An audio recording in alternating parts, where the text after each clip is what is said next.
اتفضل يا استاذ حمد. اهلا وسهلا.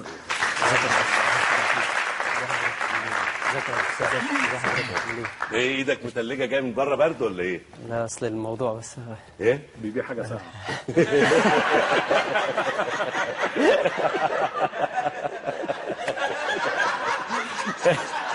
استاذ محمود برضو يعني كمؤلف يعني عارف استاذ محمود البزاوي طبعا. طبعا يا ريس. لا بتفرج على حضرتك في ناجي عطا الله وفي كل ربنا يخليك. لا حمدي انت اشتغلت في ايه قبل كده؟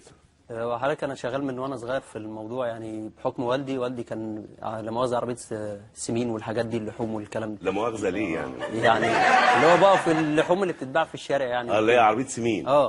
فانا وانا صغير يعني جيت من سن 9 سنين بدات اشتغل مع نفسي. يعني انا في المطريه من عزبه اسمها عزبه حماده. فقدامنا يعني ناحيتنا كده مدرسه الاميريه الاعدادي. فكنت بنزل ابيع شاي للعيال في الاول.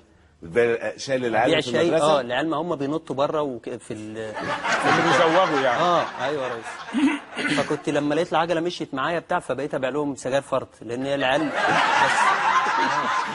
لا بس حضرتك ده بنشكر الاستاذ حمدي.